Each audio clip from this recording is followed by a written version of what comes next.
Hello, music lovers. My name is Carter, and welcome back to my channel. Today, we're going to be reviewing the Tortured Poets Department, the new Taylor Swift album that just came out. I listened to it right when it came out, spent about 3 hours listening to it. I have a video of me reviewing it live. I don't know if I'll drop it yet because I have to edit it and do all this complicated stuff. I don't know if I'm going to drop it, but I do have a video of me reviewing it. Real quick, I want to say this is not reviewing the Deluxe Edition. Personally, I kind of hate Deluxe Editions because it feels like the same ideas being repeated over and over again. And when I originally listened to it, I spent 2.5 to 3 hours listening to the original release. I figured out after I review it that the Deluxe Edition releases, and I go to sleep, come back the next day, yesterday, forgot I didn't go to sleep last night because I was writing my script and stuff and prepping for the video. Woke up, listened to it again to review each track, write my album review. It took about 12.5 hours, and I was up until like 5 a.m. doing it. And it's about 7 a.m. right now, and now I'm recording it, and then I'll edit it today and upload it.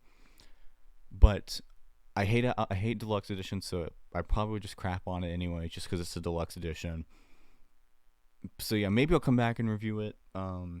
But it's a different standard, and comparing it to an albumic standard when it's a Deluxe Edition is really just going to make it a lot worse than it really is. So I'm not reviewing the anthology right now. But to go and get into the review, the Tortured Poets Department is Taylor Swift's 11th album, which delivers a very modernistic pop sound with synths, electronic instrumentation, drum machines. The album is made up with modernistic production, creates an easy to listen to and an inoffensive sound. The album has stylistic implementations from folk music and ballads, delivering her authentic thoughts through the form of lyrical poems. The album references Taylor's thoughts and emotions towards her relationship struggles, seemingly in reference to her situation with Maddie Healy and her 6 year relationship with Joe Allen, I think is his name. I've heard a lot of debate about whether it was Maddie or Joe.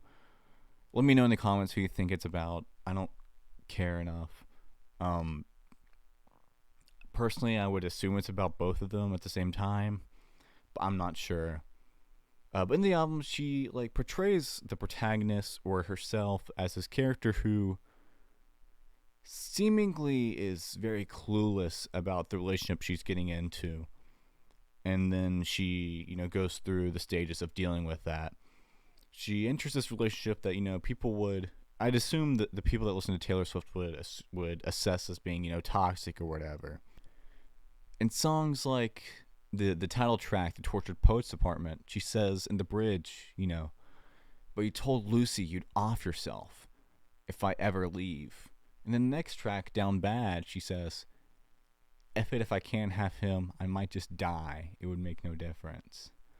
I mean, this is this sort of obliviousness to, you'd imagine people that, listen to her would be like, yeah, that's toxic. You should get out of that. This theme develops in the first 4 tracks. It then breaks apart with the 5th track, So Long London, which sounds like it was written in the past tense of the relationship having been finished, which is a bit weird, but that's usual for her 5th track, from my understanding, to be some form of personalized track. But at least in the thematic development, it makes it a bit strange. But then it comes back with, but Daddy, I love him, and later on in I Can Fix Him, No Really, I Can, and these 2 songs being about, people around Taylor, her father in the first song with the title being But Daddy, I Love Him, and then the second song being about her fans complaining about the relationship. People around her are saying this is bad, Taylor, but she's so caught up in the love that she can't escape it. She's oblivious to the issue and the fact that it won't work out. The album also describes very sexual themes, very evidently in the song Guilty as Sin. She also describes resentment towards her previous partner once she starts to figure out it doesn't work out with The Smallest Man Who Ever Lived, which is like a mockery of her past partner's manhood or whatever. And most importantly to the overall album, She describes depression and mental anguish, especially throughout the latter half of the album with LOML, which is Loss of My Life, and I Can't Do It With a Broken Heart, which, are these songs about her going through these terrible, terrible consequences of the relationship and dealing with it and coping with it. And her being, a tortured poet. What really intrigues me about this album, though, is the instrumentation of it all. Overall, the album is very sonically pleasing. The title track, her octave jumps, tickle your brain and add this sweetness to the song. In The Smallest Man Who Ever Lived, she uses this vocal effect on her singing in the bridge, and it gives like this old radio type of feel. She makes it super upbeat and adds bounciness in the song through huffing, and it really makes a song. In The Alchemy, all her vocal layering just adds this, it just like touches and finds this untouched spot, it tickles in your brain. It scratches it a bit. And Down Bad, which is probably one of my second favorite song in the album, she uses an organ with this very upbeat dance percussion. And an organ, when you think of an organ, you're thinking marriage or a funeral usually, and it's written like sort of like a funeral progression, so it's upbeat and it's happy, but there's this like reminiscent sound of despair and death, and it feels like she's happy to enter into this relationship that's really going to lead to her ultimate demise. And the instrumentation plays into her thematic approach and her attempt at bringing a message or conducting and expressing her inner thoughts on the matter. And some of these songs are really made by the instrumentation, like Who's Afraid of Little Old Me, the sub, I think it was, on the bridge. It's so dark sounding, and it's just awesome, fantastic. And the panning in the album is great. Like in So Long London, the panning gives this very dreamlike intro, which corresponds with this dreamlike synth. It sounds like she's reminiscing over something that was so dear to her, which from my understanding most people interpret to be her relationship with Joe Alwyn or whatever. In But Daddy I Love Him, the drums pan before the outro to give a more energetic entrance, because it's bouncing ear to ear, and then it all comes through together, giving this big powerful moment. But there's also some instrumentation I don't like in I Can Do It With a Broken Heart. It would be a significantly better song with a better synth. I don't know how to put it more honestly, but the synth kind of sounds like a wet fart. I know that's gross, but that's what it sounds like, at least to me. And there was a couple songs where I really wasn't big on the sound of the percussion. As far as the flow of the album, the only song that chronologically sticks out in thematic flow was So Long London. But Taylor usually puts, as stated earlier, puts her most personal track as a fifth track, so this is not atypical, but usually it fits better within the thematic approach. As far as sound approach with the flow, it doesn't stick out too much. The tracks don't really develop sound wise though. It's not we have these quiet moments and then there's this big moment in the middle of the album and then it goes back to a quiet moment, or it's not like the songs transition throughout the album. This song transitions to this song, and it conducts these emotional messages and these rapid mood swings, because all the songs, they just fade out in the outro almost as it's a poem, start to finish. This is a poem, this is a poem. It just fades out, so there's no transition. So the flow is it works. It sounds like it belongs in the same album. It's not something is you listen to this and you're this belongs nowhere in this album. But it's not anything amazing by any sort of standard. As far as composition, the album doesn't have a lot of songs that are designed to be hits, or at least top hits for a long time.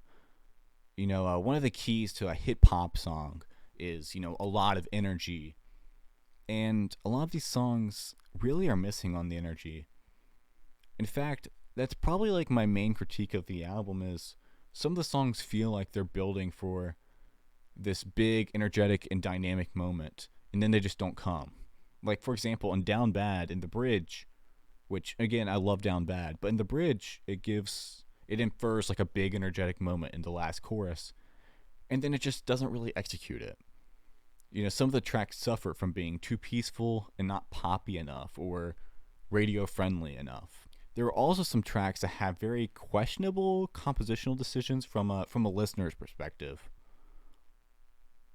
For example, in the bridge of Fresh Out the Slammer, the song transitions suddenly to a slower tempo, which drags in comparison to the upbeat tempo established prior.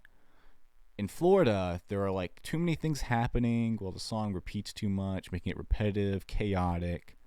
And in I Can Do It With a Broken Heart, there is either a change in key or pitch, and it just sounds really weird.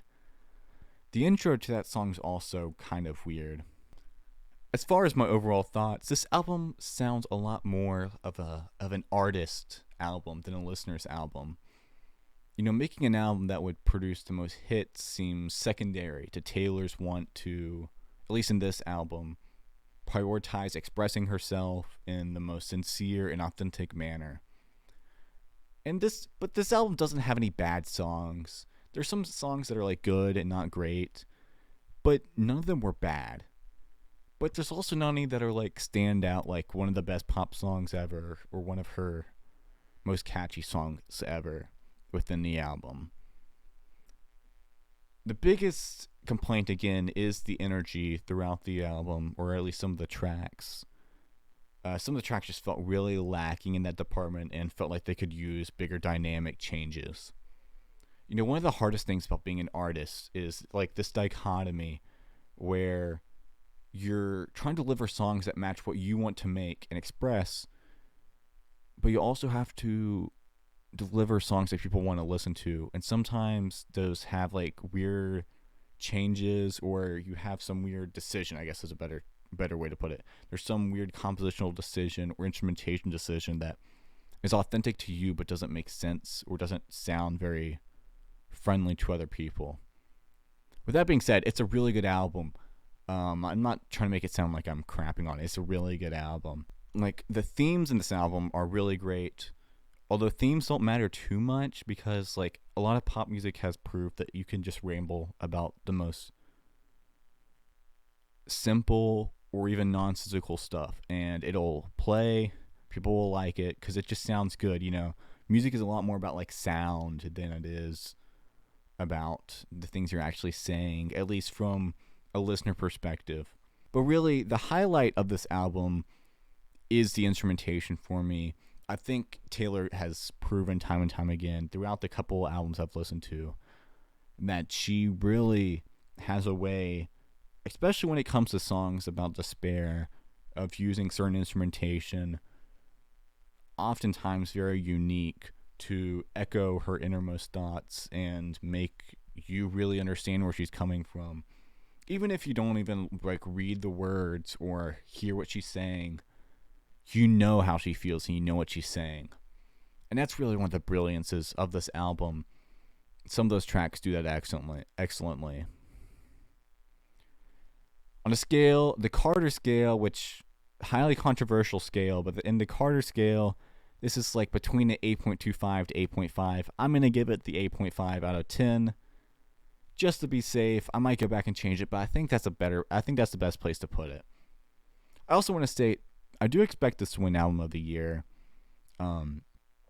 Just like Taylor did last year, she's probably going to win another Grammy this year. I'm calling it now. Unless, I know Rihanna's dropping this year. I don't know what to expect from that. Lana's dropping a country album. I don't expect a country album to win a Grammy. Olivia Rodrigo's not going to release this year. If she does, it's going to be in like December. Way too late to win the Grammy. I don't know if I think The Weeknd might be working on something, but he's gonna have to compete for sure to win the Grammy if he does release.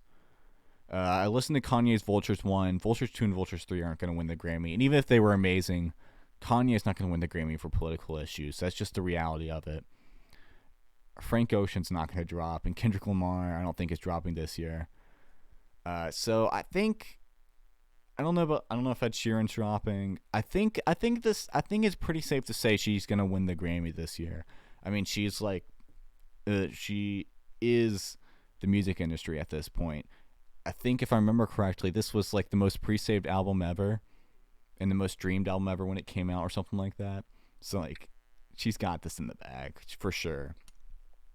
And even as a Kanye fan, I know we're supposed to hate Taylor Swift. I gotta say, it was a good album, and to be honest, it was better than Vultures. So I guess that'll do it for my album review. Thank you for tuning in. If you're new here, please subscribe for more album reviews coming from me, Carter. I would mention my channel name, but I don't have a channel name yet. But goodbye. Have a good day. God bless.